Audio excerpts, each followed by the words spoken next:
So our next step is to make the legs easy to manipulate and to pose in the way that we want to for our animation. We could use forward kinematics for this just by selecting joints and rotating this way and posing, but that makes animation kind of difficult. We want to have maybe Maya solve the rotation of the knee here for us. And to do this, we can use inverse kinematics. Now, I'll show you the easy part, and then we'll get to the trickier part that will allow us the foot to stay locked to the floor when we aren't moving it. So if we go to skeleton, create IK handle, and I'm going to open up the options here. I'm going to reset the tool. So we're going to use the rotate plane solver for this, and this will allow us to twist the leg as well. The alternative is single chain, and it doesn't have the same twisting capacity.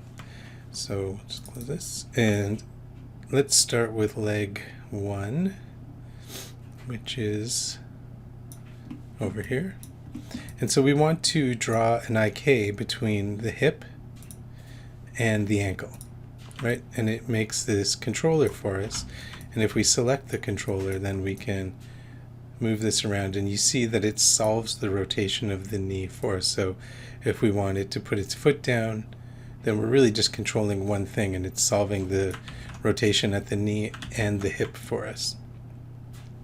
So that's what we're going to do for each of these, and you'll notice that when I have the IK handles selected, so IK is for inverse kinematics, we can go to twist, and it allows us to rotate this way around this axis. So I'm going to create a new one for each leg, and I won't pause for this one because it's pretty straightforward. But I am going to name these as I go. So this is IK ankle leg 1. All right, and I'll just do the same thing. Y to launch the same tool again. And where is leg 2? Here it is.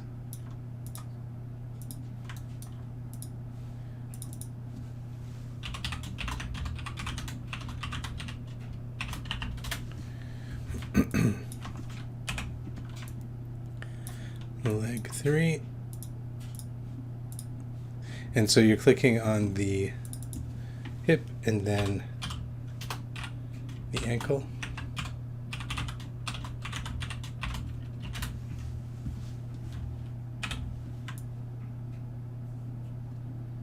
Looks like I'm missing the label for leg 4 here. It's okay.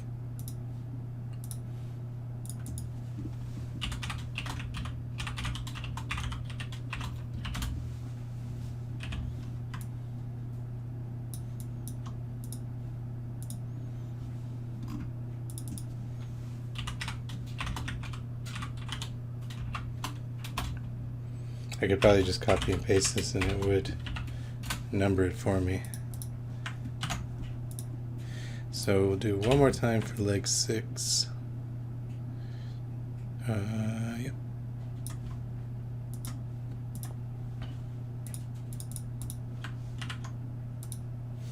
There we go. So now we've got these, and so we can move the legs around this way. Now, if we were to take this controller right now, you see we'll get something like this, and this can cause a problem. I kind of messed things up here.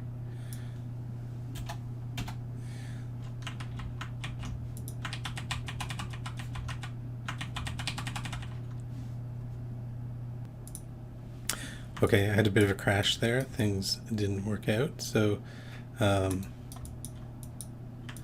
now we're back to where we started. So before we start moving things around, right now the IKs are going to lock the feet in place. So if we try and move the whole rig, these IKs are outside of it right now. And so they won't move with it. Now we could, let me just save this before I do that. I could put these in the rig, so if I make them child of the master here, then if I move this, then everything will move with it. This is that original curve from the neck left behind, which is fine. We don't need that, because when we made the IK spline for the neck, it brought that curve in here. Anyway, so I'm going to take these IKs out of the system for now, because we're going to set up a slightly more complex rig where we can control the feet. And so the feet will stay locked down at the toe here. And to do this, we use something called a reverse foot. And it's really just a way to make the chain go backwards. So to do this, we have to create some more IK handles. One for each leg, going from the ankle down to the toe. Okay, so I'm just going to do that quickly. Let me just find leg 1 and we'll start here. So just using the same tools as before. So we go to skeleton, IK handle. Actually, this one I'm going to change this back to single chain solver. So we just go from here to here, and I will rename these in a minute. So leg 2, leg 3, leg 4, leg 5, and finally leg 6. And then I will name these IK toe leg 1, and then I'll just copy and paste this and it will update the numbers properly.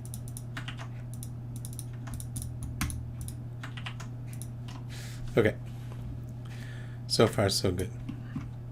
Now the last thing we have to create is another another joint system that's going the opposite direction. It's easiest to make one here. I'll make it in the middle of the world.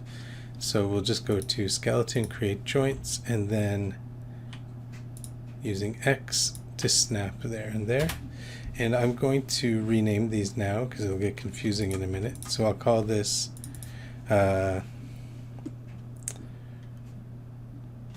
reverse foot, ankle, leg 1, and then, oh sorry, that should be toe. The one that's on the ground is the toe, but it's RF for reverse foot. And then this one will be reverse foot, ankle, leg 1. Okay. So now we've got this, and I'm going to duplicate this, go to edit. Actually, first I'm going to change its color. So in the shape node of the parent joint here, we're going to, what do I want to do here? Is this it? No. Drawing overrides, enable overrides, and then color index.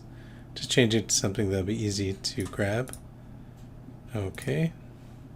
Oh, it was on green. There we go. So now we go to edit, duplicate special, and I want to make 5. I'm going to reset this. I want to make 5 of these and just duplicate. So now it should number them properly. Let me undo that. I think there's a way to have it rename.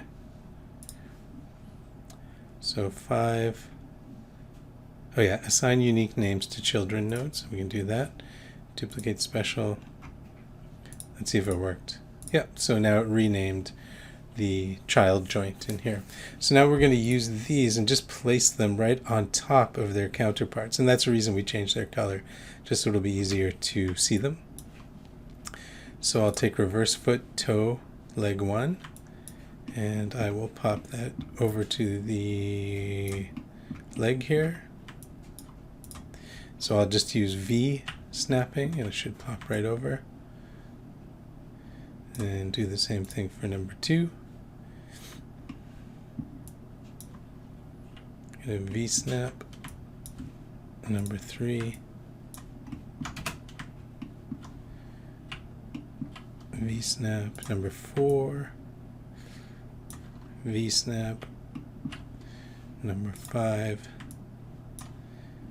V snap, and finally number 6, V snap. Okay, so now all we want to do now is to make the IKs the children of the reverse foot. So for reverse foot toe leg 1, I want to find IK toe leg 1 and make the IK handle a child of the toe, the reverse foot toe. And then same goes for IK ankle leg 1. I want to make that a child of reverse foot ankle leg 1, and so on. Okay, and then I'll just carry on with this. Just do this quickly. Oops.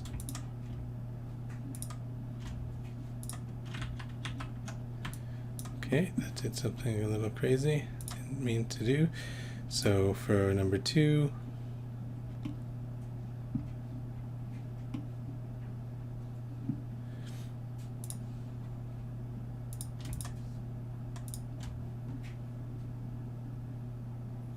ankle leg 3, toe leg 3,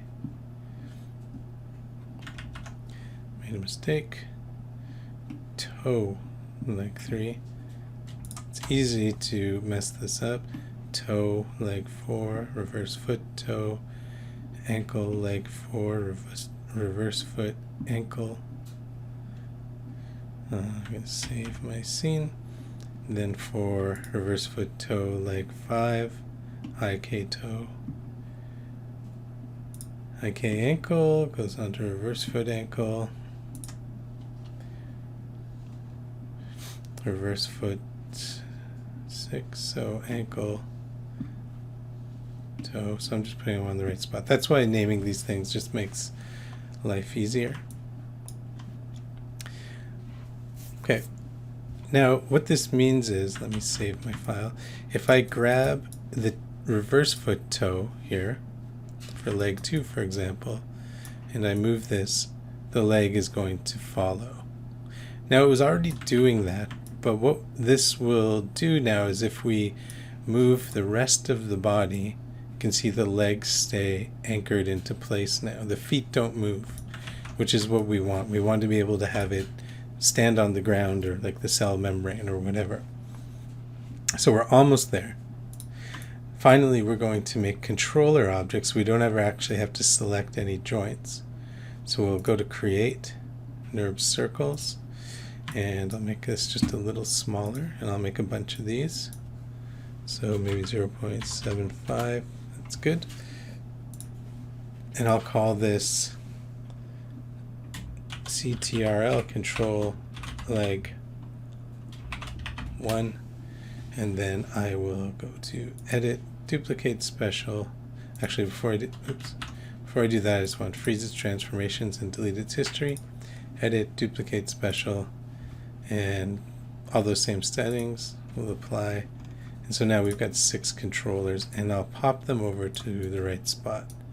So this goes to leg, can't read these anymore, leg 1. So again, I can V-snap it over, and 2, I can V-snap over here, 3,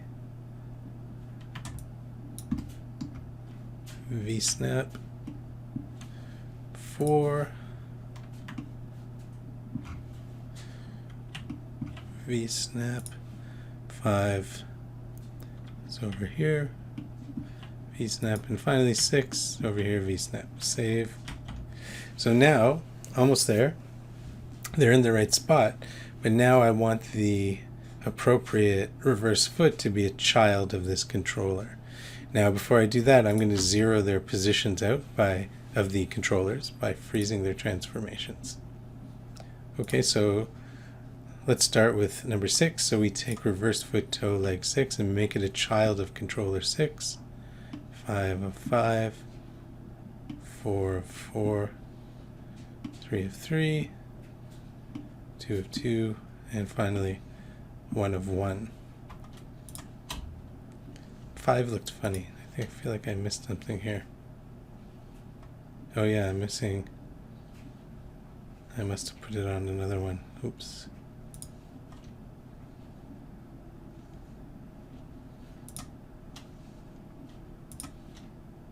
Oh, there it is. IK toe leg 5. Yeah, sorry, I made a mistake there. So now I made that a child. So now if we grab any of these controllers, we can move this around, and if we move the rest of the body, they stay locked into place. Now, and because I froze their transformations, if I move one of these controllers into a weird position and want to get it back, I can just zero at their translates. I can just, oops, zero, and it will pop back to normal. And finally, I want to make these controllers children of the master. So now I can move everything together. I don't get any double transformations, and it's all good. So let's just do a little animation. Do I have any animation on here? Yeah, a little bit already. Let's just turn the turbulence off in the hair system, just because we don't need that for now. Let's just see how it reacts to the motion of the rig. Not at all. Not at all. Sorry, I had to pause there, and I realized one thing that was happening was that I had the dynamic curve. I think I had to rename it because I had a crash, but dyna curve, I said, could be made a child of the overall system here, and it would work just fine. Or you could have the follicle a child of the system, but not both, and you would get a double transformation. What I just found was, and I didn't realize this before, but when the dyna curve is a child of the master, you don't get any response to the movement of the whole rig. It only works if the dyna curve is outside of the rig and the hair system follicles is a child of the master. And so now we'll see something more like this, which is what we expect to see. Right? So as it moves, it's reacting to its movement. So there's no turbulence turned on right now. So maybe a little too much. So let's say I'm kind of going off topic here, but if we want to change that, we can go into the hair system shape under dynamic properties and like turn up bend resistance to some higher value. Right, so now you can see it's acting differently. Maybe 60 is too much, and we want to use a little less and get something like that. And then we can also use things like under collisions. Sorry, not collisions. Damping. Damping is in here somewhere.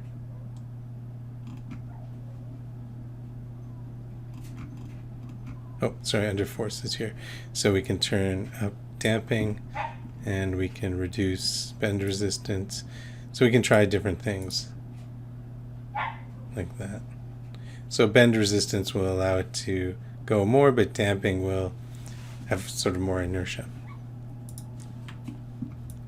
But we can also do things like animate this. So maybe instead of moving to the side, maybe the whole thing is going to start up here. Set a key. I don't know if you can hear my dog going crazy. We could set a key on these. And then set this down to, oops.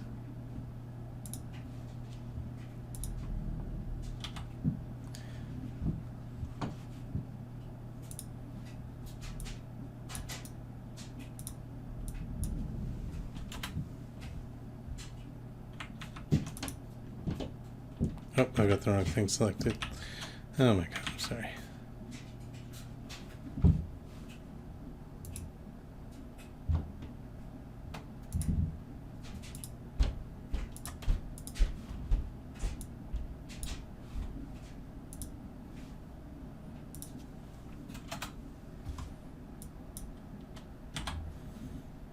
So I got an animation like this, going down for landing, and then maybe I can select this controller and then have it go down to 0 at this point.